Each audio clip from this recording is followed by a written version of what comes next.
So I missed last week because I was under an epic deadline crunch. So I thought maybe this week I would talk a little bit about my writing process and the editing process. So you know why those epic deadline crunches sometimes happen.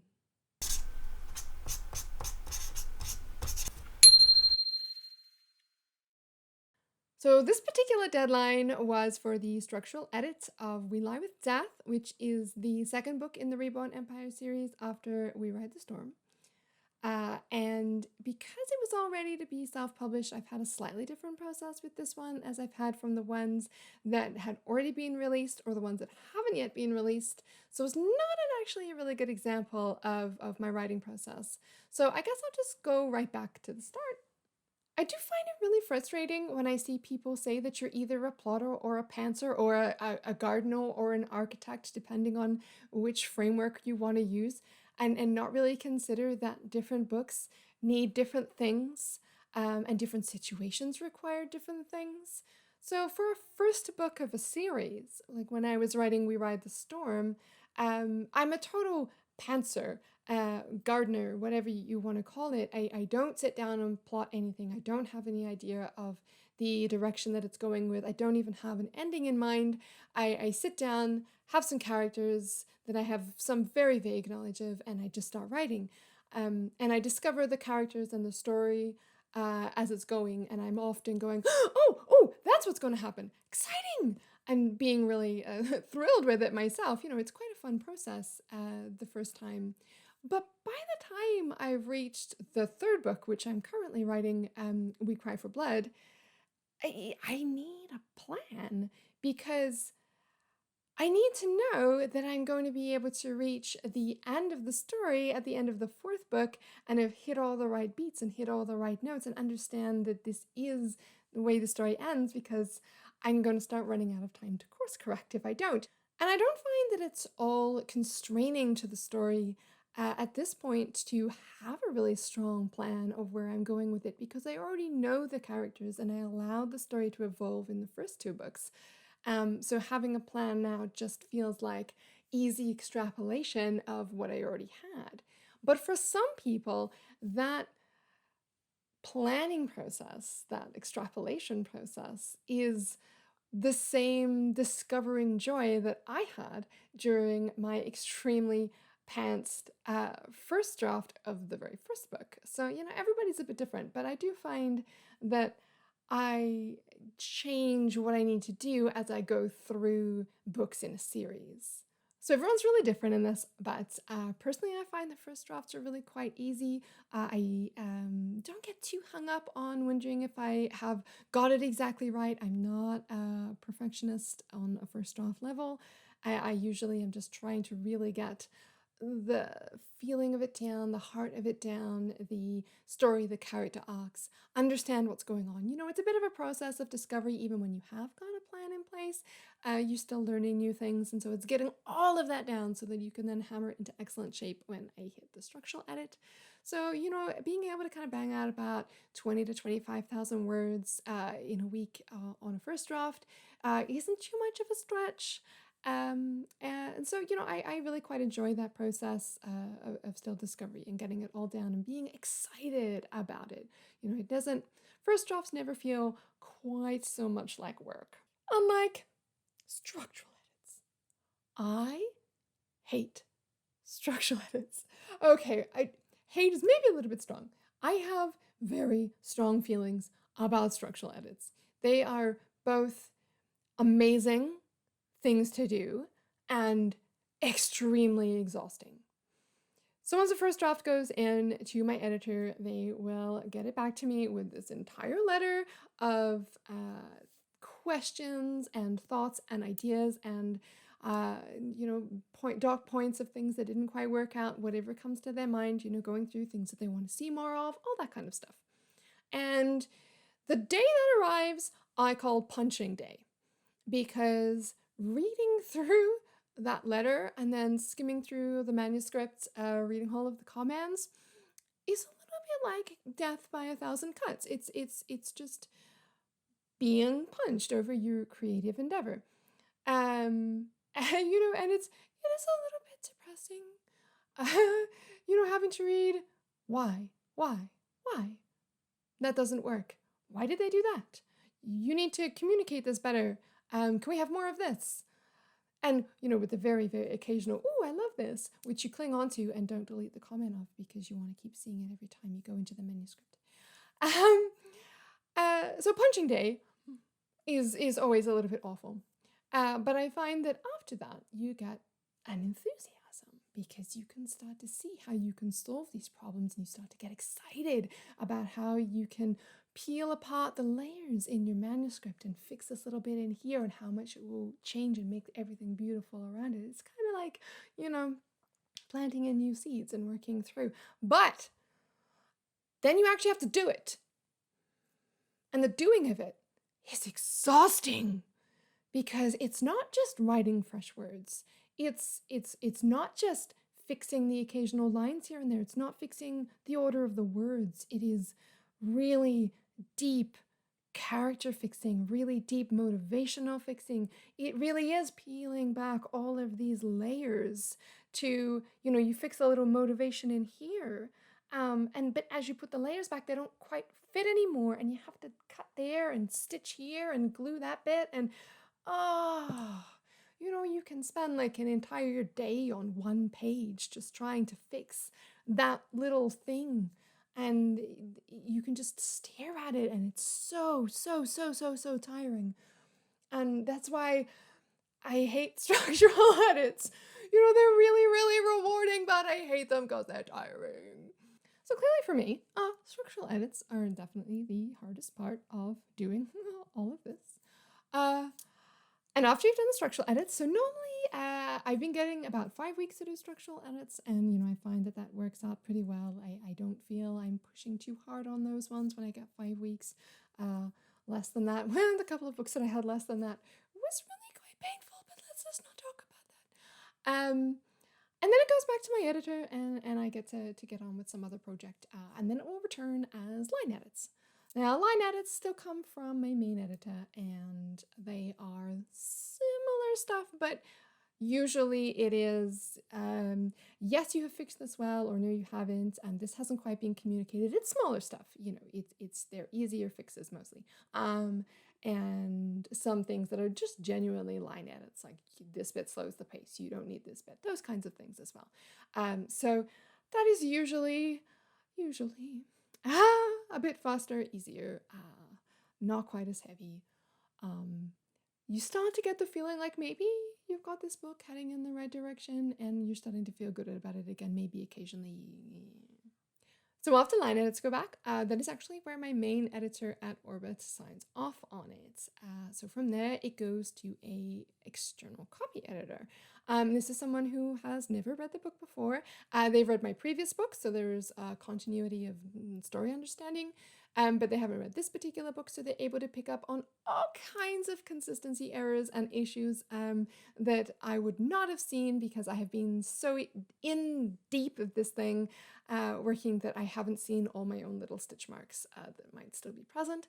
They're able to pick up when I've accidentally put the wrong person's name in or have mentioned the same word twice, or all of those little things, and also like my grammar and my spelling, because I'm not the best at that. So it goes to them, and then it comes back to me, and I get 2 weeks to go through all of that stuff. I perfect my cadence while I'm doing that, so I read all the lines out loud to make sure that they all sound exactly the right way with the right beats, the way I want it to. So, there's usually quite a lot of red I have to keep track changes on while we do that, so I'm not allowed to just change things and return it. It has to be left with the track changes so they can see what I've changed, so that the copy editor can make sure it's all still okay and I haven't just gone and screwed everything up. So that can be a little bit messy to look at sometimes, but I actually really, really enjoy copy edits. It's fun because instead of thinking about the story and the characters anymore, we've done that stuff. I'm now able to really focus on the nitty-gritty of the exact sentence, choosing the perfect word that will make this sentence even stronger, making sure that all of the breaks are in the right place and everything flows beautifully, and it's all just, I love it. That's got to be my favorite bit. And you'd think after that maybe I'd be done, but no, there is still one more editing pass that comes my way. It's called the first page pass. It is after they have entirely typeset the book onto the pages exactly as it will appear when it's printed. I get a PDF of this and I get told to go through. They give you very, very strict instructions not to be adding and changing things, but obviously if there are actual errors to, make those changes to, well, you don't make the changes, you make a little note and they make the changes. You're not allowed to touch anything. But they don't want you to be adding sections, changing sections, doing anything like that because it's a bit too late to be doing that. It could add to errors in the finished product and all of that kind of stuff. And they really don't want to have to retypeset the pages if you decide to add an extra line in because it has a flow-on effect and it's a real big pain in the butt. So I thought, I'm really going to hate this because if I find an error and I can't fix it, I'm going to hate the book and I'm going to be so upset. What am I going to do? So it took me a while to actually get up the courage to sit down with my first page passes for We Ride the Storm because I thought, here we go. But, I really had underestimated the effect of the cumulative effect of the work that we had done in the structural edits and the line edit and the copy edit. Then when I came to read the first page pass, I kind of actually liked my book. It was a pretty kind of new feeling of actually being like, yes, I'm really proud of this. This reads good. Oh, wait, there's a problem. I did, in the end, still make 400 changes. They were really small changes, all of them felt totally necessary. None of them, I was so careful. Change the length of the paragraph. I even gave them options of you could also remove this word or add an extra word here. This as an example, if you need to, if my estimation on the paragraph length has not been correct.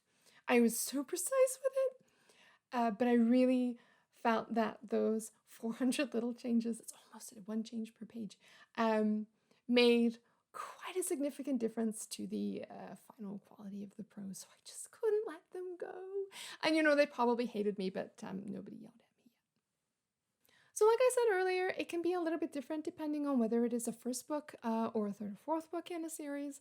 I find with the first book, I would have to do not just my first draft, but also probably a second draft before I'm sending it in, because by the time you get kind of halfway through pantsing, as I do, by the time you get halfway through, you kind of realize, oh, actually, this is a slightly different story to the one that I thought I was starting out telling, and you ultimately end up having to make quite a lot of changes going back. So it will require kind of a second draft before it could go on to structural editing. Whereas a book like a third or fourth, I find which I've done a really strong plan for, and I already know the characters and understand their journeys. I might only really need a first draft with a couple of little fixes before it can go into structural editing, and then on through the 4 different passes of a traditional publishing house. At least it is for Orbit. I don't know, other people might do it differently. It's actually not all that different to the way I used to do it as a self-publisher, though. I would, get the first or second draft up to a standard that I thought the whole story was really being told in, and then I would send it on to my editor, and she would send back an edit letter.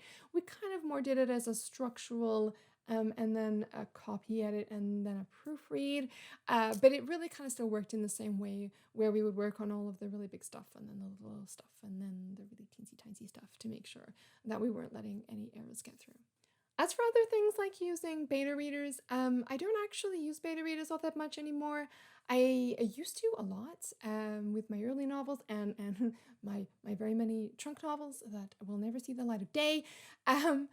I used to have a whole bunch of friends who we would, share work with, and it was really great being able to get constant sort of consistent feedback on how particular characters were landing, how scenes were landing, whether arcs made sense, and they really helped build my skill and understanding of my own work process and how my way of storytelling worked. So absolutely invaluable as a learning tool for me, but I'm not finding right now that I have the need to add a beta reader into the process.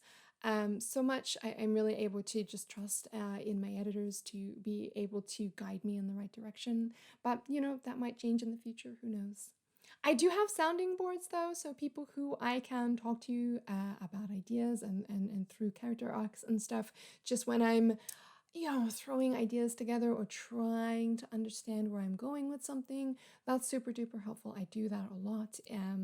I also take daily walks to work through scenes and problems, and my walks have been absolutely magical in terms of being able to throw out amazing plot twists and understand whole character motivations that I didn't get before. I don't know what it is about lonely country walks, but lonely country walks, really helpful. To finish up, a little bit about deadlines. So I used to give myself self-imposed deadlines when I was a self-publisher, but it was always kind of nice because I knew, all right, well, if I don't quite hit it, it's fine.